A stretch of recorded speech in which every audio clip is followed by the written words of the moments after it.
வணக்கம். சற்று முன் கிடைக்கப்பெற்ற மிக முக்கியமான செய்தி ஒன்று வெளியாகியுள்ளது. தூத்துக்குடியில் பிரச்சாரத்தின் பொழுது கனிமொழி விரட்டியடிப்பு.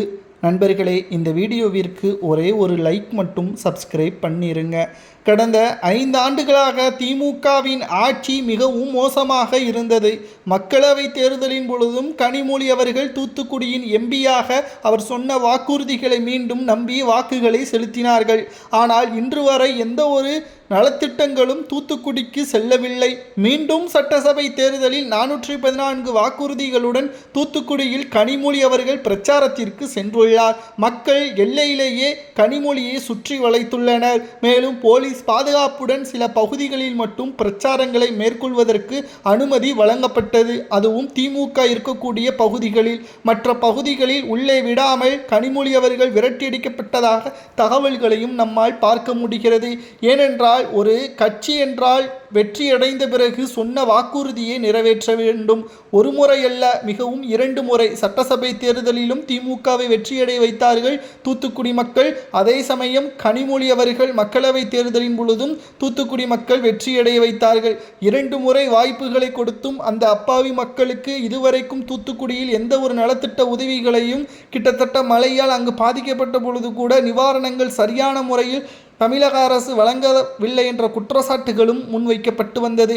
2026 சட்டசபை தேர்தல் அரசியல் களத்தில் ஒரு திருப்புமுனையாக பார்க்கப்படுகிறது. இந்த தேர்தலில் கனிமொழி அவர்கள் நிச்சயம் போட்டியிடுவார் என்று எதிர்பார்க்கப்பட்டது. ஆனால் வாய்ப்பு திமுக தலைவரால் மறுக்கப்பட்டது. 2026 சட்டசபை தேர்தலில் தூத்துக்குடியில் திமுகவின் வேட்பாளர் மற்றும் கூட்டணி கட்சியின் வேட்பாளரை ஆதரித்து பிரச்சாரத்திற்கு செல்லும் பொழுது இந்த சம்பவம் அரங்கேறியுள்ளது. கனிமொழி அவர்கள் உண்மையிலேயே மக்களுக்கு நல்லது செய்யக்கூடிய ஒரு கொள்கையில் இருக்கக்கூடியவர் என்றால் எதற்காக தூத்துக்குடியில் ஒதுக்கீடு செய்யப்பட்ட மக்களவை பணத்தை எதற்காக இன்று வரை கனிமொழி செய்யவில்லை? அதேபோல் சட்டமன்றத்திலும் சட்டசபை எம்எல்ஏவாக இருக்கக்கூடிய திமுகவின் எம்எல்ஏக்களுக்கும் ஒதுக்கப்பட்ட பணத்தை இன்று வரை ஏன் தூத்துக்குடி மக்களுக்கு முழுமையாக பயன்படுத்தவில்லை என்ற குற்றச்சாட்டுகளையும் தூத்துக்குடி மக்கள் கேள்விகள் கேட்பது சரியா? 2026 சட்டசபை தேர்தல் இன்னும் 20 நாட்கள் மட்டும்தான் உள்ளது.